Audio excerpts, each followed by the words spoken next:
Hello friends, this is the third video on signals and system, classification of continuous and discrete time signals. Subscribe and like Whet channel.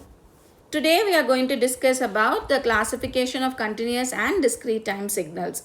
So when we talk about the classification, the first method is deterministic and non-deterministic, periodic and aperiodic signals, even and odd signals, and energy and power signals. Deterministic and non-deterministic, periodic and non-periodic or aperiodic, even and odd, energy and power signal. So what is deterministic signal? It is a signal which can be completely specified in time. So, and the pattern will be regular in nature. So what do you mean by completely specified in time? For example, I have taken a sine signal here. So in the sine signal, if you see, it has got the time period pi and then 2 pi. So for every period of pi and 2 pi, you can see a sine signal being repeated.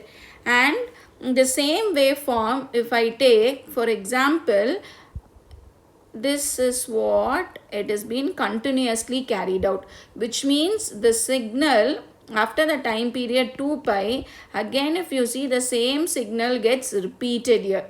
So for every time period, the signal is being specified, which is completely specified in time, and moreover if you see, the same signal is repeated and the pattern is also regular. So deterministic is a signal which is completely specified in time and the pattern is regular in nature. So example, you can have this sine signal, or you can also draw a cosine signal. So since sine 0 is equal to 0, the signal is commenced from 0.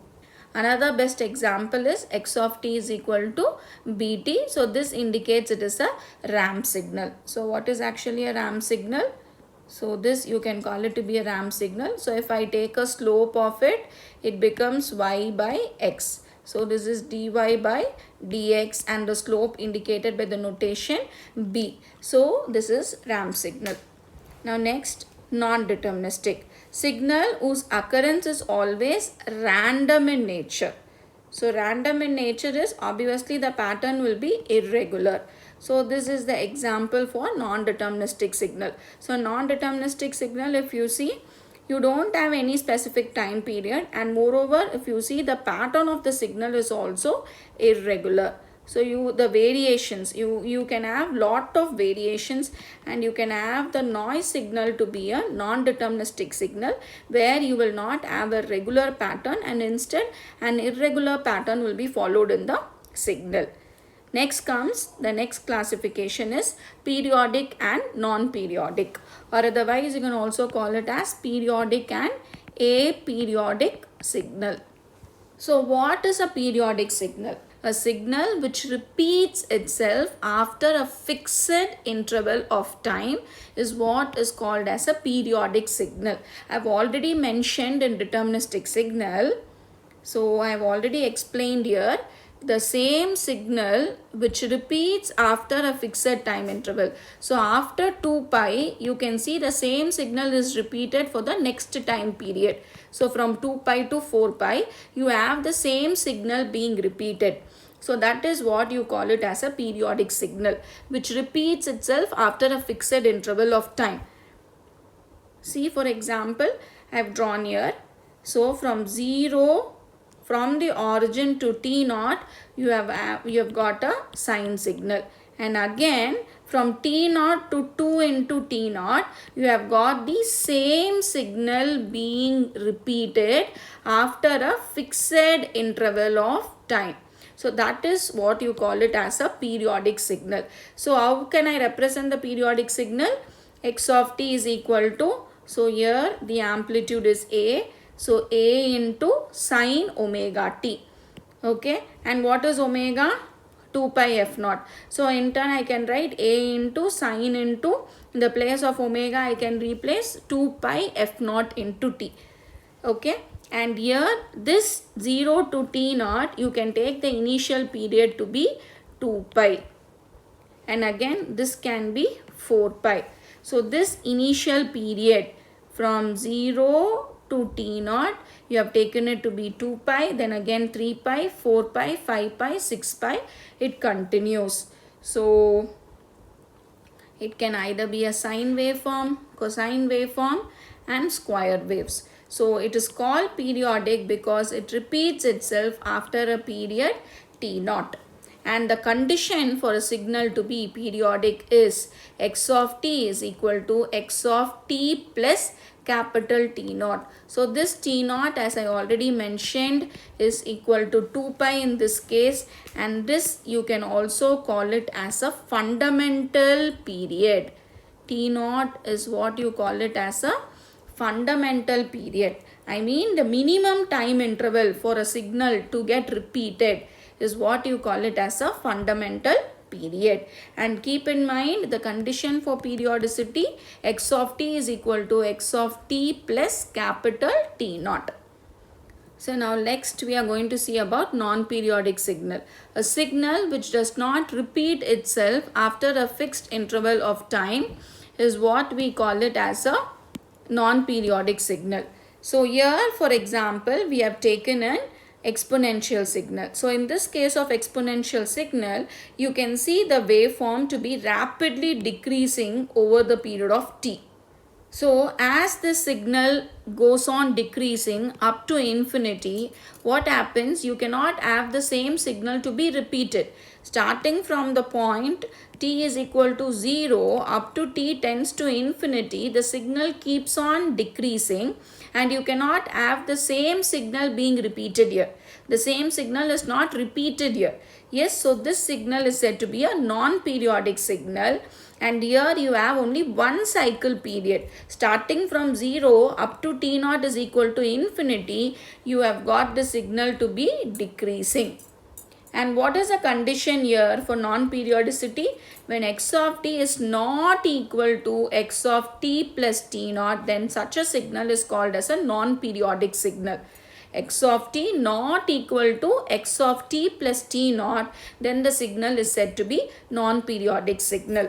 So let us have an overview of this periodic and aperiodic. A signal which repeats itself after a fixed interval of time, we call it as a periodic signal, and the condition is x of t is equal to x of t plus t naught. And the signal that which does not repeat itself after a fixed interval of time, you call it as a non-periodic signal. You can have an exponential signal too, and the condition is x of t not equal to x of t plus t naught, you call it as a non-periodic signal.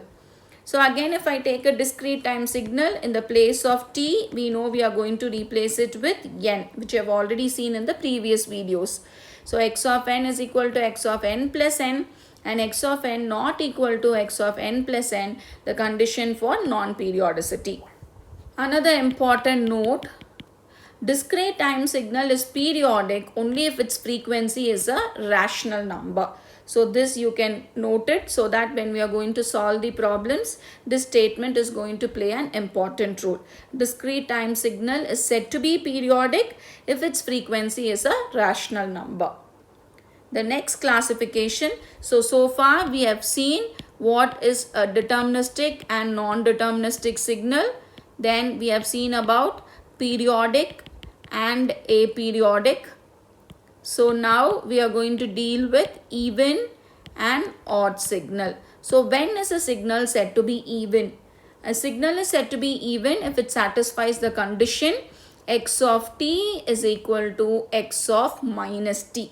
An even signal you can also call it to be a symmetric signal. So just keep in mind, a signal is said to be an even signal if it satisfies the condition x of t is equal to x of minus t. And again, when is a signal said to be odd? If it satisfies the condition x of t is equal to x of minus t, the same condition what you wrote for even, just put a minus in front so that the signal satisfies the condition to be an odd one. Okay, easier way to remember, x of t is equal to x of minus t for even, and x of t is equal to minus x of minus t for odd. So you can easily remember the equations. The conditions for even x of t is equal to x of minus t and x of t is equal to minus x of minus t for odd. An even signal you can also call it to be a symmetric signal, and an odd signal you also call it as an antisymmetric signal. So I've also drawn a curve. For example, for an even signal, if you see, this is the waveform for x of t. So when it comes x of minus t, it is symmetric. So whatever occurs on the right hand side, you're just going to replicate on the left hand side. See, the same signal is replicated on the left hand side. Here it is on the right hand side.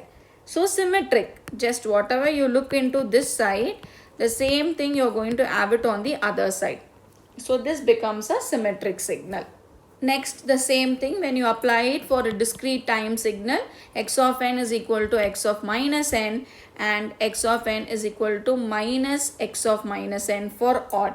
And again, for example, for an even, in case of a discrete time signal 1, 2, 3. So when I draw it in case of even, n becomes minus n, right? So in the place of 1, 2, 3, I am going to have it as minus 1, minus 2 and minus 3. The amplitudes are not going to change. It is only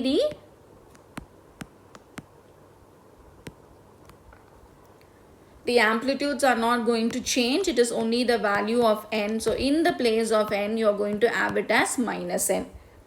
Now, another important question which you will have as far as even and odd are considered, you should also keep in mind the important condition. The total signal will be the composition of the even as well as the odd signal. So this is actually the decomposition of a signal into even and odd. You take the signal x of t, the combination of the even and the odd together is going to give you the total signal x of t. So what are all the formulas in order to compute the even as well as the odd signal? So the detailed derivation, if required, you can post it in the comment so that I will derive it and explain it. I have directly given the formulas to compute the x even of t and x odd of t. So the formula to compute x even of t is 1 by 2 x of t plus x of minus t, and for x odd of t it is 1 by 2 x of t minus x of minus t. So the same thing you can replicate in discrete, just replacing the value of t with n. So these are the formulas which you need to keep in mind. X even of t is equal to 1 by 2, and again for odd also it is 1 by 2, and this is x of t plus x of minus t, and this is x of t minus x of minus t. For even you put a plus in the center, and for odd you put a minus in the center. So this is about even and odd signals. And the final classification is energy and power, which is the most important topic for most of the problems which we are going to solve. So I'll just give you the conditions for energy and power in this video, and the detailed explanation for energy and power will be done in the next video. So when is a signal said to be an energy signal? If it has finite energy and zero average power. Keep in mind the conditions. If it has finite energy and zero average power. So see here, power is equal to 0 and energy is means it takes a finite value, any value between 0 and infinity. The same thing when is a signal said to be power? If it has finite average power and infinite energy. So the value of energy should be infinity. The value of energy should be infinity, and it has to take some values, any finite values between 0 to infinity. So 0 less than p less than infinity. These are the two important conditions which we need to know as far as energy and power are concerned. So for energy, 0 less than energy less than infinity. So finite energy values and average power is 0. So as far as power is concerned, the energy will be infinity and it has to take any values between 0 and infinity. So in case of energy, power is equal to 0 and finite values for energy. So this is also a gate question.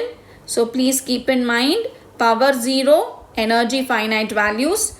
Energy infinity, power takes finite values. Thank you for watching. Any queries, please do post in the comment box. We'll see the next video about energy and power in detail. Thank you.